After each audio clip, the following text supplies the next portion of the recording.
Today, regulatory advancements in bladder cancer and lung cancer, updated ASCO guidelines in advanced lung cancer, and published data in multiple myeloma. Hello and welcome to OncLive News Network. I'm Laura Jones. The FDA has assigned a priority review designation to the intravesical immunotherapy, MCNA, as a treatment for patients with non-muscle invasive bladder cancer at high risk for recurrence. According to the drug's developer, Telesta Therapeutics, if approved, MCNA would be the first approved therapeutic option for this population since 1998. The priority review was based on findings from an open-label Phase 3 trial among 129 patients with high-grade disease who had failed to respond to one or more courses of BCG.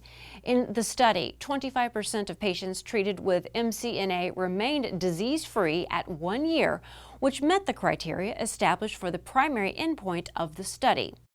At 2 years, the disease-free survival rate was 19%.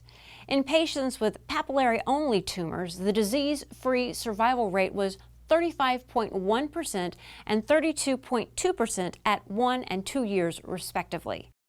The progression-free survival rate was 87.3% at 1 year and 79.8% at 2 years. Findings from the study were initially presented at the American Urological Association meeting in 2011. The FDA has accepted an application for Afatinib as a treatment for patients with squamous non-small cell lung cancer following progression on chemotherapy, according to manufacturer Boehringer Ingelheim. The irreversible EGFR inhibitor was also granted orphan drug status. The company reported that a separate regulatory filing for Afatinib in the same setting was accepted by the European Medicines Agency. The two applications were based on results from the Phase 3 LUX-Lung-8 study, which compared second-line Afatinib with erlotinib in patients with advanced squamous cell carcinoma of the lung. In the study, Afatinib reduced the risk of both disease progression and death by 19% compared with erlotinib. At a median follow-up of 18.4 months, overall survival was 7.9 months with Afatinib versus 6.8 months with erlotinib. ASCO has updated its clinical practice guideline for the treatment of patients with stage 4 non-small cell lung cancer based on a systemic review of 73 randomized controlled trials that were published from January 2007 to February 2014. ASCO's previous guideline on the treatment of patients with stage 4 disease was published in 2009 with an update on switch maintenance therapy added in 2011. The latest rendition of the guideline focuses on patient histology and molecular subtype for treatment selection. It also emphasizes the benefit of early concurrent palliative care along with disease-modifying therapy. The revised guideline contained information on a number of therapies, including Afatinib, ceritinib, crizotinib, erlotinib, gefitinib, and on maintenance therapy. However, given a lack of significant Phase 3 clinical trial data at the time of the analysis, the guideline was unable to make a recommendation regarding the use of PD-1 inhibitors or the use of third-generation EGFR inhibitors.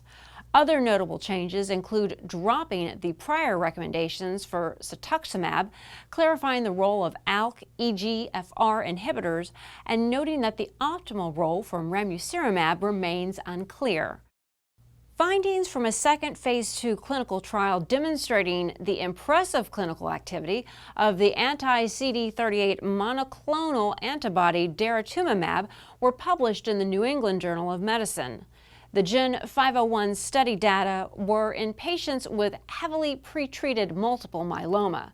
The study found that patients who received daratumumab at 16 milligrams per kilogram had an objective response rate of 36%.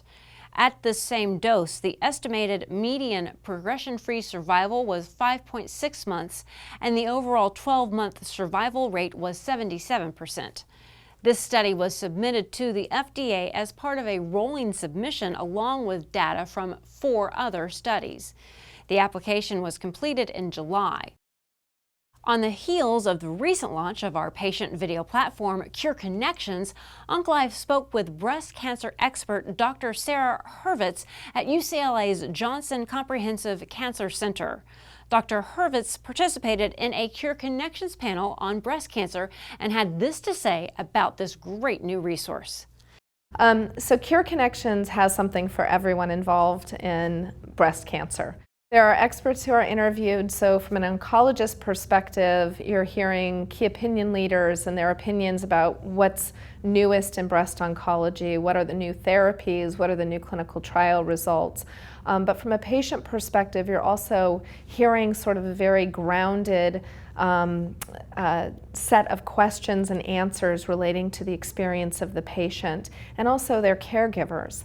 So there are interviews with loved ones of the patients themselves, and a lot of clues will come out of these discussions. For example, patients might discuss how their breast cancer was diagnosed, even though mammogram was negative, and there are sort of pointers given by the patient from her own perspective about how to manage a difficult situation like that and where she found information and support. So I think it's a really valuable resource both for oncologists and also for patients and their family members. Visit cureconnections.curetoday.com to see videos on an array of important topics relevant to patients, family members, caregivers, and their healthcare team. And that's all for today. Thank you so much for watching OncLive News Network. I'm Laura Jones. We'll see you next time.